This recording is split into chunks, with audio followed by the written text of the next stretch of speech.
परमहंस गुरुदेव जी निराकार साकार जिनकी पदिनख ज्योति से आलोकित संसार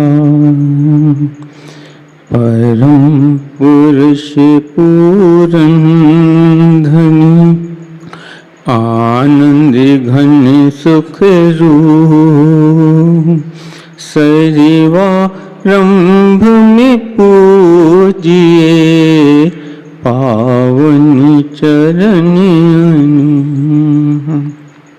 सरिवारंभ में पूजिए श्री सत्य गुरु चरण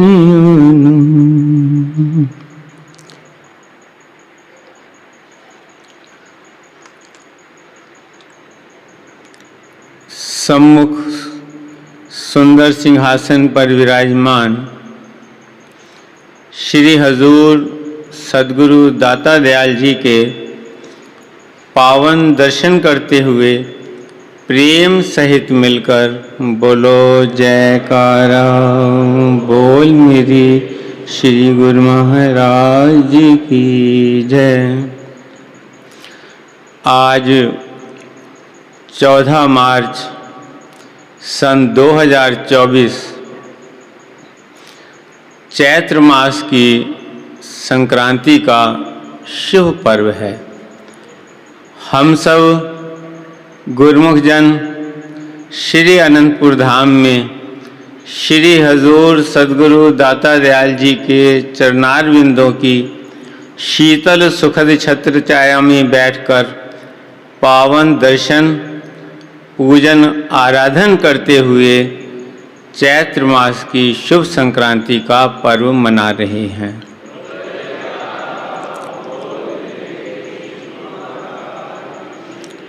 इस मंगलमय वेला की चैत्र मास की शुभ संक्रांति की पावन दर्शन की सभी गुरुमुखों को लाखों लाख बधाई हो।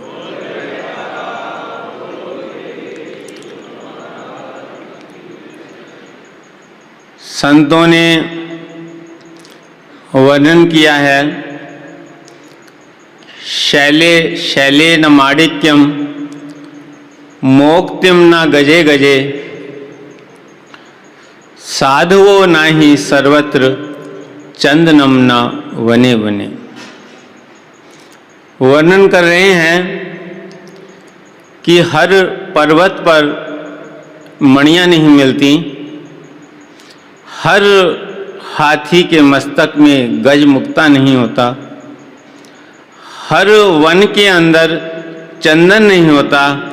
ऐसे ही हर जीव के भाग्य में सत्पुरुषों की सत्संगत, उनका दिव्य मार्गदर्शन, सत्संग और शुभ आशीर्वाद नहीं होता। जैसे कि इस समय श्री परमहंस दयाल जी की कृपा से हम सब गुरुमुखों को श्री अनंतपुर धाम में प्राप्त हो रहा है।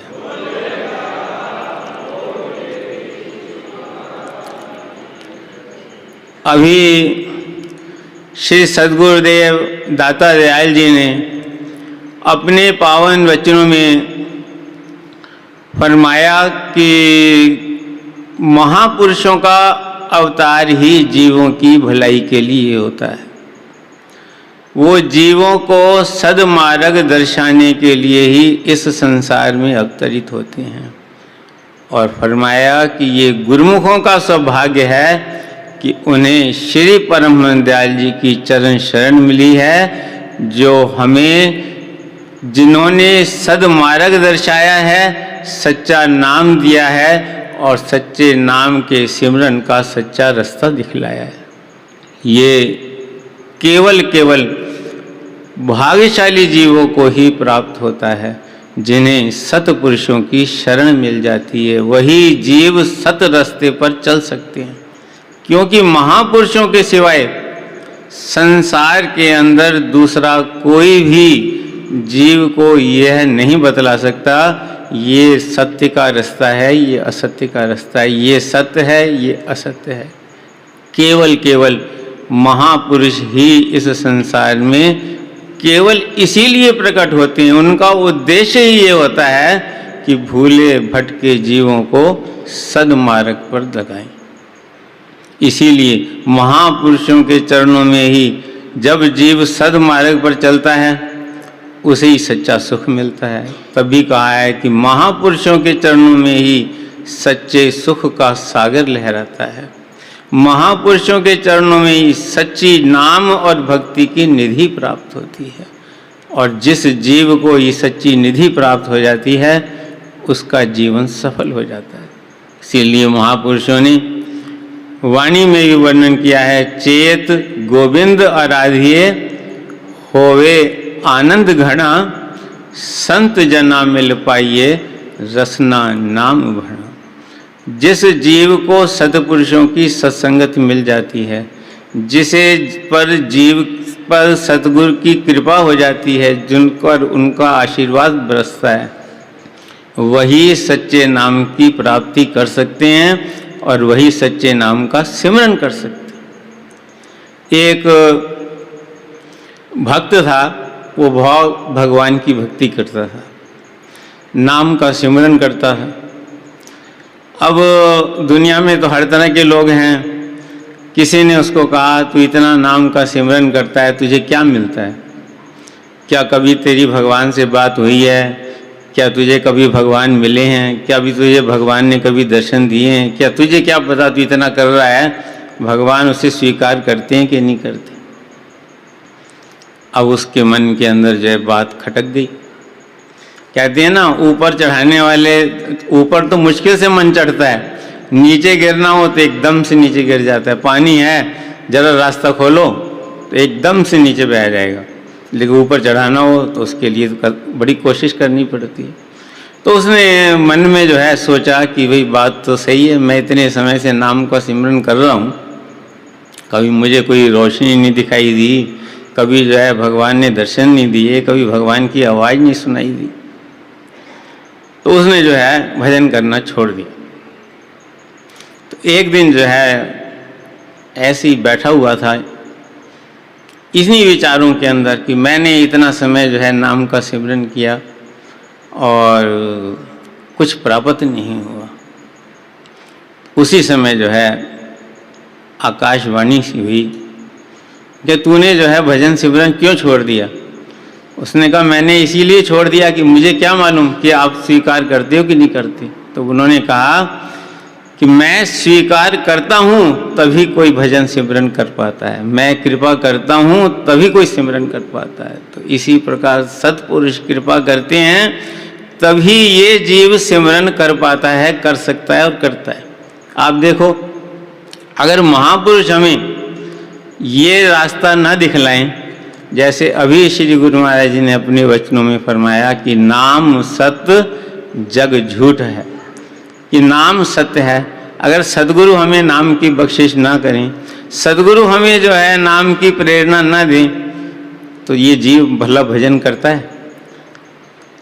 बार बार सत्पुरुष जो है हमें सच्चे नाम के सिमरन के लिए प्रेरणा करते हैं। बार बार हम भूलते हैं और सद्गुरु जो है फिर हमें जो है कृपा करते हैं, फिर दयालुता करते हैं, फिर हमें प्रेरणा देते हैं। जब जब भी हम सद्गुरु के चरणों में आते हैं तो हमें एक ही बात की प्रेरणा मिलती है कि नाम का सिमरन करो, भजन करो। हर रोग का, कितनी भी समस्या किसी की होती है तो सबको जो है एक ही उनको प्रेरणा दी जाती है कि सच्चे नाम का सिमरन करो। तो सद्गुरु की जब जीव पर कृपा होती है तभी जीव नाम का सिमरन करता है, और जब नाम का सिमरन करता है तभी वो भगवान के चरणों से जुड़ता है, और तभी उसके हृदय के अंदर आनंद का झरना बहता है। उसके सिवा जीव को खुशी मिल ही नहीं सकती।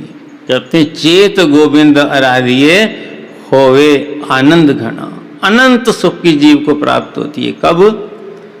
जब सतगुरु के शब्द का जीव सिमरन करता है। इसीलिए महापुरुष बार बार हमें सिमरन के लिए प्रेरणा देते हैं कि सिमरन करो, सिमरन करो, सिमरन करो। इसके अलावा सच्चा आनंद पाने का और कोई भी रास्ता नहीं है।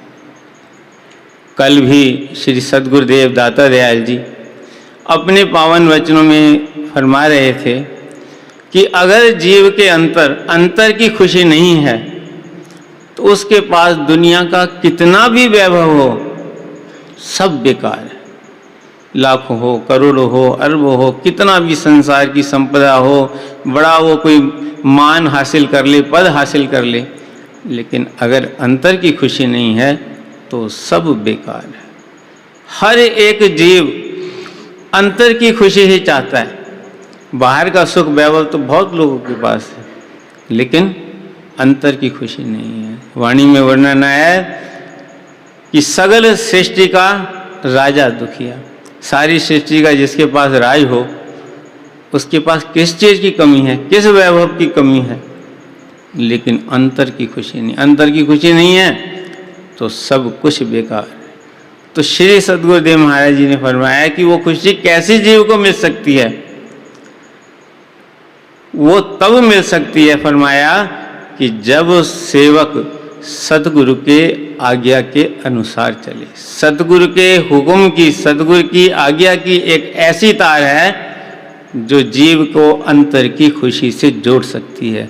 उसके बिना कोई भी कितना ज्ञान हासिल कर ले, कितने शास्त्र पढ़ ले, कितना वक्ता बन जाए, लेकिन अगर जैसे अभी वचनों में फरमाया कि वक्त के महापुरुष ही जीव को सदमार्ग दर्शा सकते हैं, उनके सिवा कोई भी जीव को सच्चा रास्ता नहीं दिखला सकता। वाणी में वर्णन आया है, अब मैं सुख पायो गुरुआग तजी सयानप चिंत विनाशी अहम छाड्यो है त्याग। अब मैं सुख पायो गुरुआग, कि जब मैंने मन की सयानप को छोड़कर, क्योंकि मन जो है तरह तरह के जो है विचार, तरह तरह की इंसान के अंदर जो है होशियारी प्रकट करता है, ऐसे कर लो, ऐसे कर लो, ऐसे कर लो। जब तक मन के पीछे चला तब तक सुख प्राप्त नहीं होगा, तब तक चिंताएं जो है नहीं मिट पाई। जब सतगुरु की शरण में आए, सतगुरु के हुक्म से चले, तभी जो है अपने अहंकार को छोड़ पाए, तभी जो है मन की चिंताएं खत्म हुई, और तभी जो है परम सुख, परम शांति और परम आनंद की प्राप्ति हुई। तो महापुरुषों के जो मार्गदर्शन में चलता है, ये भी हर किसी को प्राप्त नहीं होता। ये हम सबका ऊंचा सौभाग्य है। श्री सद्गुरुदेव महाराज जी ने इसीलिए हमें भाग्यशाली गुरुमुख कह करके पुकारा, क्योंकि हमें श्री परमहंस दयाल जी की चरण शरण मिली है, श्री अनंतपुर दरबार मिला है। वक्त के महापुरुषों का मार्गदर्शन 24 घंटे हमें प्राप्त है, और उनकी कृपा, उनका आशीर्वाद सदा सदा हम पर बरसता रहता है। अब हम सतगुरु के वचनों के अनुसार, उन्होंने कोई हमें बहुत बड़ा कोई कठिन रास्ता नहीं दिखलाया, कोई बहुत कठिन साधनाएं नहीं दिखलाई, कोई हमें जप तप व्रत नियम नहीं बदलाए। सरल से साधन भक्ति के बनाए हैं कि श्री आरती पूजा, सत्संग सेवा, सुमिरन और ध्यान श्रद्धा सहित जो नित्य करे, निश्चय हो कल्याण। कि जो प्रेमी सच्चे मन से चेत गोविंद आराधिए का मतलब ही ये है कि चेतना के साथ जो सिमरन करता है, चेतना के साथ जो भक्ति करता है, चेतना के साथ जो भक्ति के नियमों की पालना करता है। अभी श्री सद्गुरुदेव महाराज जी ने वहाँ स्वरूप धाम, निर्मल धाम कृपा फरमाई, तो एक प्रेमी श्री गुरु महाराज जी के चरणों में आया, तो श्री गुरु महाराज जी ने पूछा, भजन कितना करते हो? काफ़ी प्रेमी बैठे हुए थे, तो पूछा भजन कितना करते हो? तो एक ने आवाज़ लगाई, तो गुरु महाराज जी ने फरमाई, सब अपना अपना बताओ। एक ने कहा कि करते तो हैं लेकिन मैं बैठ नहीं सकता। तो श्री गुरु महाराज जी ने फरमाया कि बैठ नहीं सकते, जितनी देर बैठ सको लेट के करो, लेकिन जागृत अवस्था में करो। ये नहीं कि लेट गया तो सो गया, वो भजन में नहीं गिना जाएगा। जागृत अवस्था में जागते हुए, यानी हमें ये ध्यान होना चाहिए कि हम सतगुरु का सिमरन कर रहे हैं, हम सतगुरु की आज्ञा का पालना कर रहे हैं। तो जो चेतना के साथ सतगुरु के नाम का सिमरन करता है, चाहे वो बैठ के करता है और चाहे वो लेट के करता है। अगर कोई बीमार है तो श्री सतगुरुदेव महाराज जी ने फरमाया कि वो लेट कर भी कर सकता है, जितना बैठ सके बाकी लेट कर करे। लेकिन 2 घंटे भजन जो है हर एक गुरुमुख के लिए लाजमी है, अनिवार्य है। श्री सद परमहंस दयाल जी की हर गुरुमुख के लिए आज्ञा है। तो हर गुरुमुख का धर्म है कि हम सतगुरु की आज्ञा के अनुसार भक्ति के 5 नियमों की पालना करें, 2 घंटे सिमरन करें। तो जिस आनंद, जिस खुशी की चाहना, प्यास हमारे अंतर में है, हम उस खुशी से इसी प्रकार जुड़ जाएंगे जैसे इस प्रकार श्री सद्गुरुदेव दाता दयाल जी के चरण कमलों में जुड़े हुए श्री सद्गुरुदेव महाराज जी का शुभ आशीर्वाद प्राप्त कर रहे हैं। इसलिए हर गुरुमुख का कर्तव्य है कि हम सब श्री सद्गुरुदेव दाता दयाल जी की आज्ञा के अनुसार, हमें इतना ऊंचा सौभाग्य, ऐसा दुर्लभ अवसर श्री परमहंस दयाल जी ने प्रदान किया है, इसका भरपूर लाभ उठाएं। नाम और भक्ति की कमाई कर अपने जीवन को सफल बनाएं। आज के शुभ समागम की, शुभ संक्रांति की और पावन दर्शन की सभी गुरुमुखों को फिर से लाखों लाख बधाई हो।